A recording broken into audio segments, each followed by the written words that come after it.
Well, what I would say, I think something that's really interesting is the whole scenario of what if Ebola had been imported into the US and had more than one or two cases. So the situation where maybe it had bubbled up and been allowed to have a few cycles, a few generations in the humans here in the US, what they think would have been the outcome. The different genetic makeup here in the US of the host populations, possible adaptation of the virus. Mutations happen randomly. It's just a part of the process of making copies. You can have mutations that don't do anything, that have no effect whatsoever. You can have mutations that will be detrimental to the pathogen or will be advantageous. And through the process of natural selection, the mutations that are advantageous will be taken up in future generations. When you're in a new host, you're in a whole new environment, what they call selection pressure, and this is a big biological phenomena. Selection pressure to adapt to that host is really, really great. You have this brand new host. The pathogen could either evolve into being something much more lethal or easier to transmit, as in the case with Ebola. People were afraid that it would adapt into an aerosolized form. Yeah, but just as easily would be that it would become a milder disease. Yeah, more manageable because a virus doesn't want to kill its host. There's no advantage unless killing your host helps you transmit to a new host. What they call attenuation of a pathogen. So making a pathogen less and less severe through either purposefully or naturally. That happens all the time. The other thing that I think is super important is that they understand the reason why Ebola happens is because health systems are not equipped to handle bloodborne pathogens in these areas. So you have a health post that has no running water. So obviously you're not going to have hand washing. They have no disposable gloves. They have no masks. They have nothing.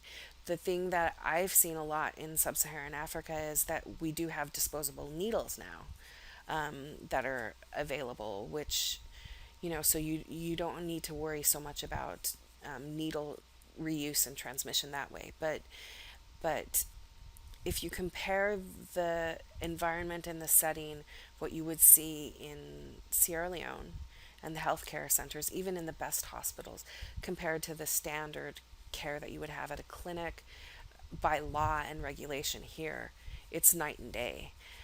You know, the US doesn't control and prevent Ebola on a daily basis, but every healthcare clinic controls and monitors hepatitis B.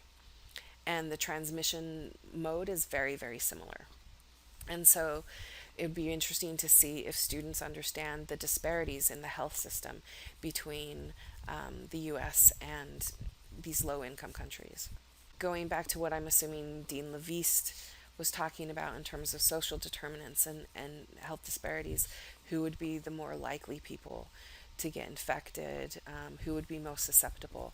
The first wave that we saw in Sierra Leone were women, and that is because there was a female healer that was one of the first cases of Ebola. And in Sierra Leone, when a woman dies or when a person dies, it's their gender and age group that prepares the body for burial. As a result, the first wave that we saw in Sierra Leone were almost all women in their 20s, 30s, and 40s that had been at this funeral. The next wave we saw were motorbike riders. In Sierra Leone, the main form of transportation is to get a moto taxi. People who were getting sick were using motorbikes to actually go into the health posts. So they were vomiting and some of them were even dying. So you saw this wave of motorbike riders. So looking at, who would be most susceptible and vulnerable to infection in these kinds of scenarios, I think would be really tie in all of it. So a few things that we saw is the age distribution of people who died. We did see that people who were older, 40, and I'm into my 40s now, and don't think I'm that old, but yeah, 40 is not a good year if you're going to get Ebola.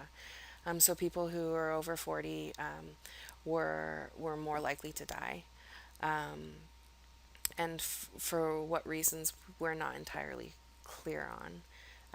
It could be that the immune system is just not as strong anymore. Definitely, children under 5 were much more likely to die, and women who were pregnant, particularly in later trimesters. A lot of that has to do with immunosuppression from pregnancy, so they couldn't fight off the viruses effectively. Immune status has a huge impact on, I would say that in the host, that's the biggest biological determinant right there. There are some people for some diseases that have some kind of genetic resistance to it because this pathogen has been bumping up into human populations for a long time. So there's what they call, population selection pressure, right? This is all about natural selection. Humans have evolved to mount an effective immune response to that pathogen.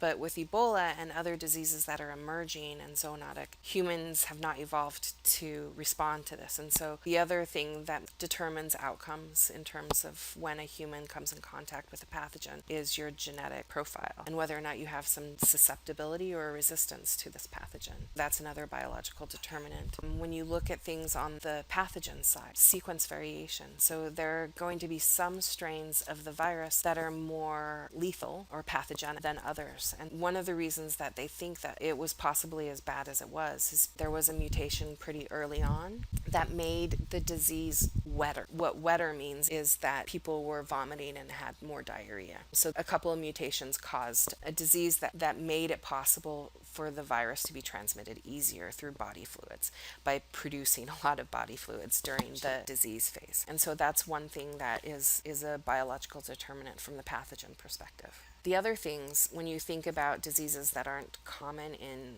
humans or not normally found in humans, but spill over every once in a while from animal or rodent or mosquito, the pathogen has to be able to actually infect the human effectively. And so sometimes we can come in contact with pathogens. They could even infect us, but they don't have the machinery that is effective at replicating in the human body. The pathogen and the host just don't match. They're incompatible for replication. And that is all very much biologically determined.